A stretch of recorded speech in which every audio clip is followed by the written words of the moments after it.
Bonjour à tous, Charline Bonneau, diététicienne spécialisée en micronutrition et en aide au changement. Aujourd'hui, je voulais vous faire une vidéo pour vous livrer le secret numéro 1 de la bonne santé et du moyen le plus efficace pour retrouver son poids de forme. Alors, quel est-il ce secret? Je vais pas vous le dire tout de suite, je vais juste vous faire laisser mariner un petit peu, mais vous vous en doutez, c'est pas quelque chose de miraculeux, rien à voir avec un rituel magique qui vous permettrait d'atteindre votre objectif.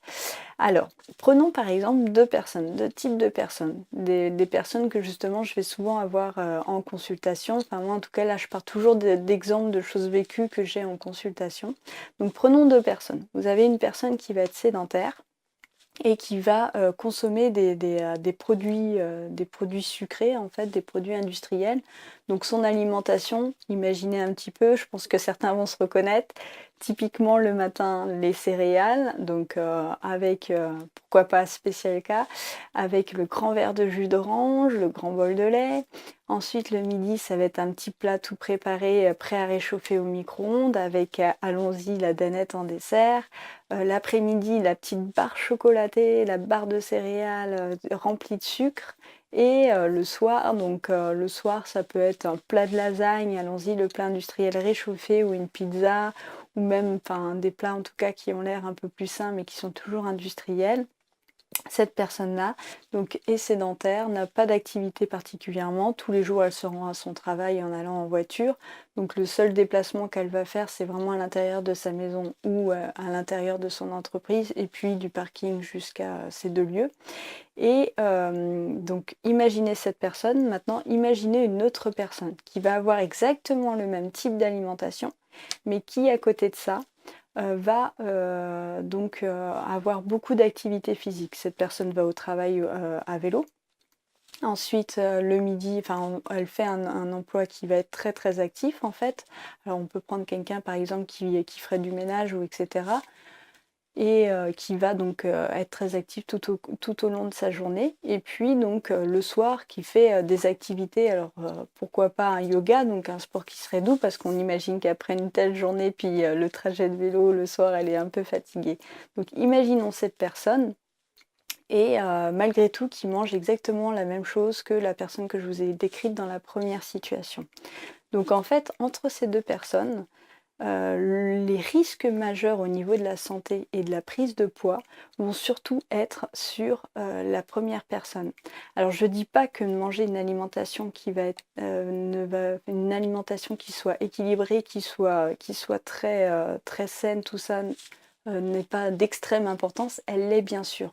Sauf qu'il y a des facteurs qui sont vraiment aggravants au niveau des risques, au niveau de la santé, pour plusieurs raisons, et qui sont en lien bien sûr avec une alimentation derrière qui serait parfaitement saine ou parfaitement adéquate. Donc en fait, le sport en général, les gens savent que c'est bon pour la santé et ils le savent surtout parce que ça va augmenter le métabolisme et que ça permet de perdre du poids. Donc c'est souvent dans cette... Pardon, j'en perds mes feuilles. C'est souvent dans ce contexte-là finalement que la plupart des personnes se mettent au sport. Sauf qu'il y a vraiment d'autres facteurs dont on ne parle pas vraiment et qui n'expliquent pas vraiment quels sont les mécanismes, mais qui permettent vraiment d'améliorer la santé et finalement d'atteindre votre point santé. Et c'est tout simplement, encore une fois, en lien avec la régulation de la glycémie. Le fait de faire des activités physiques, alors le cardio, mais aussi le renforcement, vont avoir un impact au niveau des fibres musculaires, ce qui va permettre finalement de générer plus de récepteurs, en tout cas un meilleur passage du glucose du sang vers les organes qui en ont besoin, vers les cellules qui en ont besoin. Et ça a la conséquence de réguler votre glycémie. Et le fait de réguler votre glycémie naturellement, sans utiliser de l'insuline, va vous permettre finalement de baisser votre taux basal d'insuline et donc de limiter plusieurs mécanismes qui sont tout simplement l'insulinorésistance ou même l'intolérance au glucose qu'on appelle, et qui vont vous permettre finalement de pouvoir déstocker. Parce que le fait d'avoir tout le temps un taux d'insuline haut, comme je vous l'expliquais dans la vidéo sur la perte de poids et la glycémie, le problème, c'est que ça ne va pas vous permettre d'utiliser vos réserves de graisse. C'est aussi l'hormone qui va permettre le déstockage et qui génère aussi le stockage. Donc c'est une hormone qui est très importante, qui est la clé donc, de la glycémie, qui est connue, mais pas uniquement au niveau de la glycémie directement, mais aussi pour ce métabolisme des lipides qui permet donc soit de stocker de la graisse, donc la lipogénèse, ou d'utiliser cette graisse, la lipolyse. Donc c'est vraiment une hormone à laquelle vous devez prêter très attention et qu'on peut baisser de plusieurs manières, dont l'activité physique. Alors l'activité physique, l'erreur que beaucoup de personnes font, c'est que tout de suite on s'imagine faire du sport.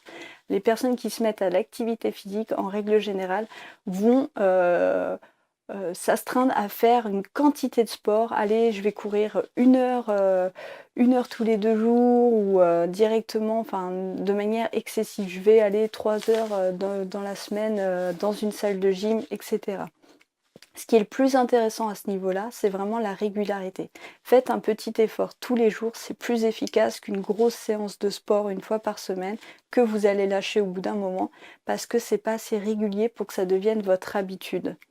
Donc moi, ce que je vous propose, mon plan d'action dans ces cas-là, c'est vraiment de vous créer une routine d'activité physique au quotidien. Et ça prend vraiment pas de temps, c'est très facile et ça se fait dans la longueur. Donc pas de violence, pas de mise en stress du corps parce que de toute manière, vous n'allez pas le tenir dans la durée. Donc moi, ce que je vous recommande, c'est de choisir déjà un moment dans la journée où vous pouvez le faire, un moment qui sera toujours le même pour faciliter l'ancrage de la routine. Donc choisissez vraiment un moment, ça peut être le matin au réveil, ça peut être le midi, sur votre pause du midi, ça peut être après le petit déjeuner, ça peut être, choisissez en tout cas toujours un moment qui soit identique. Ensuite, deuxième clé, c'est vraiment de commencer petit. Ne commencez pas important. Préférez d'abord l'ancrage, la solidification de votre habitude plutôt que de vous imposer comme ça une charge d'activité physique que vous ne tiendrez pas parce que ce sera trop douloureux, trop contraignant. Donc, choisissez une petite période, commencez par 5 ou 10 minutes de marche active, par exemple le matin au réveil, ou de course tout simplement, et laissez la routine s'ancrer avant d'augmenter votre plafond. Ensuite, donc essayez d'intégrer une partie cardio qui est très intéressante, mais qui n'a pas tout à fait les mêmes bénéfices que l'activité de renforcement. Alors le cardio, ça peut être 5-10 minutes de marche active, par exemple, et puis au niveau du renforcement, ça peut être quelques minutes de gainage. Donc ça prend vraiment pas de temps. Au bout du compte, vous pouvez vous créer une routine de 15 minutes, ce sera amplement suffisant. Donc 15 minutes à caler dans sa journée, c'est possible, on le peut toujours. Et puis enfin, n'oubliez pas de bien vous récompenser pour faciliter l'ancrage de cette routine. Donc pour les récompenses, vous avez 2 types de récompenses. Il y a la récompense intrinsèque, donc là ça va consister à vous féliciter d'avoir fait chaque jour votre habitude. Donc c'est important de le faire de manière intrinsèque sans qu'il y ait quelque chose de l'extérieur. Et puis il y a les récompenses extrinsèques que vous pouvez vous mettre de temps en temps pour vous récompenser. Donc ça peut être un petit cadeau une fois par mois quand vous avez effectué par exemple votre routine chaque jour. Très important. Voilà, c'était donc le secret numéro 1 d'une santé et d'un poids de forme, c'est tout simplement l'activité physique régulière au quotidien. C'est tout pour aujourd'hui. Alors si cette vidéo vous a plu, n'oubliez pas de la liker, de la partager à vos proches et puis de vous abonner tout simplement à ma chaîne pour recevoir les prochaines vidéos. Quant à nous, on se retrouve demain pour la prochaine vidéo et en attendant, n'oubliez pas qu'un changement alimentaire, ça passe par un changement global et que tout ça, ça repose sur un poids fort. À demain!